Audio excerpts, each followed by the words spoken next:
Coming up on this edition of Southwest TV News. The beating of the drum and the singing of traditional songs signified the start of the Living Sky Casino Pow Wow in Swift Current. The Living Sky Casino played host to an evening dedicated to a presentation and Q&A from consulting urologist Dr. Francisco Garcia about men's health and prostate issues. The Chinook School Division Cyber School continues to be a success, with approximately 1,000 students across the Southwest enrolled in the program.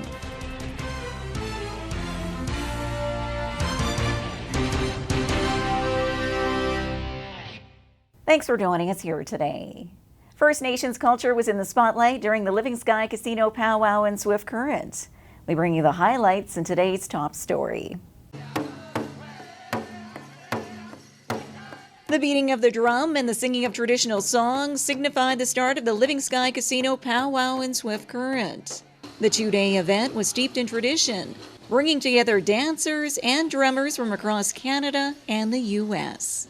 Dancers ranging in age from tiny tot through teens, adults and elders, all competed in a variety of dance categories, showcasing their fancy footwork and regalia to the judges. Lauren Oakes of the Nicanite First Nation near Maple Creek has been dancing since she was a young child, and now as a student at the University of Saskatchewan, strives to carry on this family tradition. I just want to keep going, keep doing it, doing it for the right reasons. Nowadays people are kind of in it for, to win all the time or the money, and I'm always taught to do it for what I said, doing it because it's fun and I have fun out there. So I guess my goal really is I just want to keep inspiring young girls to know that, just dance to have fun, don't dance out there. Don't get too caught up in the competition. Following in her mother's footsteps, a world champion fancy shawl dancer, Lauren has designed her own regalia in a similar fashion. I remember she had orange beater, and when I was small, I used to watch her, sit on the sidelines and watch her, and I used to I just wanted to be just like her. So one of the beaters, when we started making it, I told her I wanted orange because she had orange. And on the back there's a horse, and that same horse is on one of my mom's old beaters from a long time ago. And so I just got my sister to copy that horse and put it on here because I wanted it just like my mom's. Dancers such as Lauren participate in powwows throughout the year based on their own personal schedule and desire to compete, with some families competing on a regular basis from powwow to powwow, with children homeschooled and learning more about their family history right in the dance circle. Kevin Hay of the Carry the Kettle and Nakota First Nation has taken his love for his culture and dancing to the ultimate level as a professional dancer. Not only competing on the powwow circuit as an 8-time world champion, but also working with a dance theater company in New York City for 20 years. Kevin explains the key to his success in traditional men's dancing is having taken the time to learn the stories from his elders, then bringing those stories to life through his dance. And putting your whole being into it, not just to dance around, put a regalia on, paint up, and be out there. I grew up in an old way, a lot of older people telling me stories as a kid growing up. So I try to mimic those stories that they tell me. Like veterans come back from World War II, my late uncle, tell me a story. This is how I fought in a battle. This is what I did. I got shot here, I fell down here, I went down, I got up. So I try to mimic that story he tells me, that those men like that tell me. Along with his storytelling is the effort which has gone into Kevin's regalia, a design which came to him in a dream as a young boy. He drew the concept on paper and gave it to his parents and other elders, who then helped design the regalia he continues to wear today. I carry the 4 direction colors of the people of our nations, and the design on here represents a black-tailed deer, the tracks, and the 4 directions. I got the 4 direction signs here, and the ways of the connections of our people. Through all that, through the years of the past 35 years, I've been wearing these regalias, and I see today in our powwow that now they're all here in our powwow. We have all the 4 color generations in our powwow now, meaning that we have our friend there.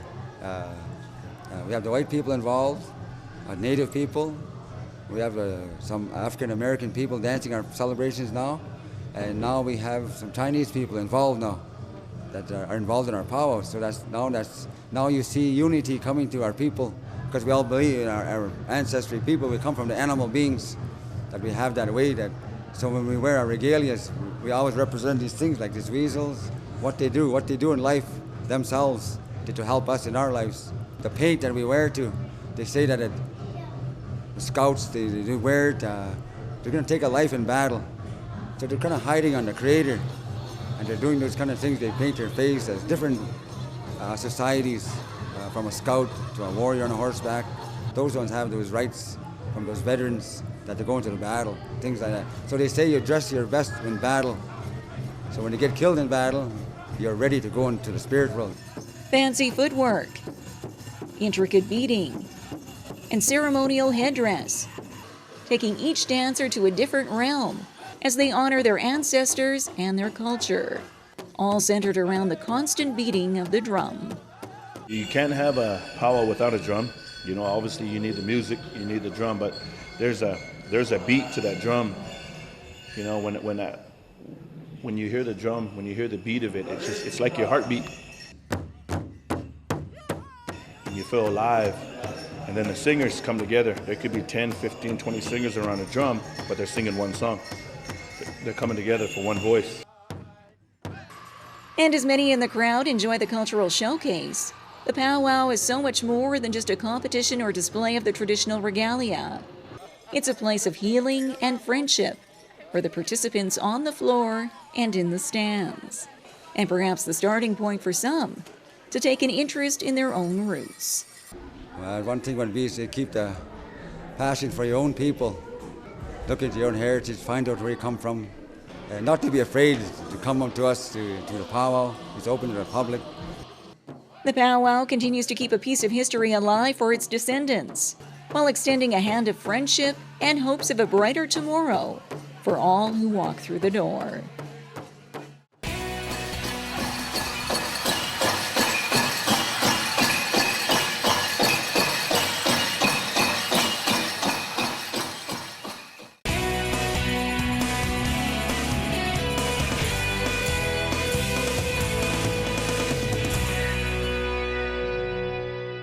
Prostate cancer is not a topic most men wish to discuss, and health experts are hoping to change this mindset. Men's health, especially issues like prostate cancer, are often forgotten or ignored. For men, especially as they get older and more at risk, it's important to be aware of potential health issues. The Living Sky Casino played host to an evening dedicated to a presentation and Q&A from consulting urologist Dr. Francisco Garcia about men's health and prostate issues.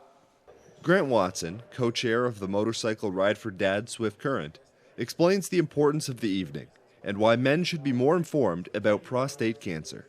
This evening was an idea of Dr. Garcia to join up with us to have a men's health night to raise awareness and answer some questions that a lot of people would have questions about. Well, with prostate cancer, it's 90% treatable if detected early. And that's why we're here. We're trying to get people to talk about prostate cancer to get checked, and it's treatable if it's detected soon enough. Dr. Garcia of the Cypress Regional Hospital took the opportunity to break down some of the barriers around prostate cancer, including how to treat it, what we should and shouldn't treat, what to expect, and being proactive about maintaining quality of life through the whole process. I think today was a very important opportunity for a few reasons. I think there's a lot of misinformation and, quite honestly, a lot of lack of information that's there. There's a lot of very important issues with men's health, and really it comes down to the fact that it's just not talked about. The biggest risk factor when you're coming to prostate cancer almost certainly is going to be age. We can't do anything to change it. It's an unrelenting march. But there certainly are other things that we need to think about as well that are pretty big risk factors, and those include whether you've had family members who've had prostate cancer as well. Interestingly, when it comes to prostate cancer, it's actually not just prostate cancer itself that increases your risk. There's also some increased risk if you've had loved ones or family members who've also had breast or ovarian. They're all a bit connected. The thing is, this is not something that you talk about at halftime on a Rider game. Guys don't talk about these problems. One of my main goals is to say, well, this is common. This is not something, you are not the only guy. We have options. We have a lot of great options. You just need to ask for some help. This important event had been in the works for over a year, but after the successful showing, other similar events are already being planned. I got my initial contact information with Ride for Dad actually through the foundation. the Dr. Noble Irwin Foundation here in town. They put us in contact a little bit of time ago. We initially were talking about trying to do something actually around this time last year when we first made a connection. It took a little bit of time just to kind of get the wheels going, and through some sponsors we were able to secure a location and get this organized. Everything's a little tentative right now, but I think we've already are talking about potentially having a bit of a talk at the Ride for Dad this summer. So we'll have to see. We'll have to see if that'll work for us. I hope so. We're talking about trying to do something like this on an annual basis.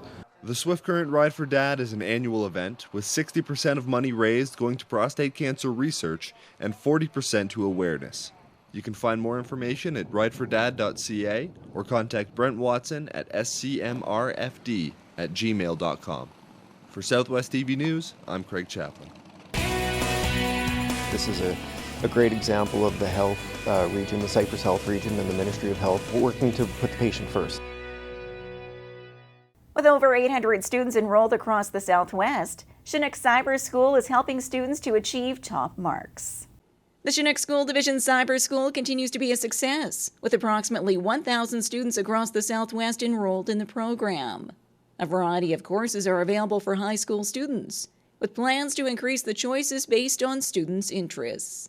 We offer the core courses so that students always have the option to finish those classes that are required for graduation. And then the rest of our courses, the electives that they can choose, we really run off of student interest. If the kids are interested, we'll try to figure out a way to put it up online. So again, you mentioned construction. That's one that has been an interest. Crop production has been an interest. All the courses we have up already were all interests from the students. So cosmetology and cow-calf production and all of those were all based completely on student interest. And as Bud and the Chinook School Division continue to refine the course offerings and help students with a more semesterized workflow to their routine, the teaching staff will need to stay one step ahead with changing technology. I guess the challenge always is to continue to evolve as teachers online. That's sort of where our focus is right now, is keeping the kids engaged in their courses and always looking for new and better ways of doing things. So that's really our challenge. For the kids, I don't think there really are. I mentioned in there, technology isn't the issue anymore. They're logging on from their phones and whatever. So it's great, right? It's anytime, anywhere learning. The challenge for us as teachers is keeping up to all of that. So definitely continuing down that road and making sure that we're really creating learning environments, not just content that's up online.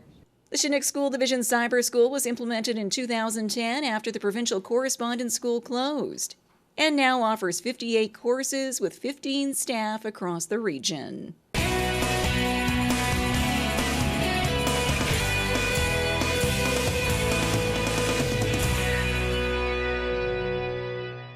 Well, this brings to a close another episode of Southwest TV News, reporting the stories that matter to you.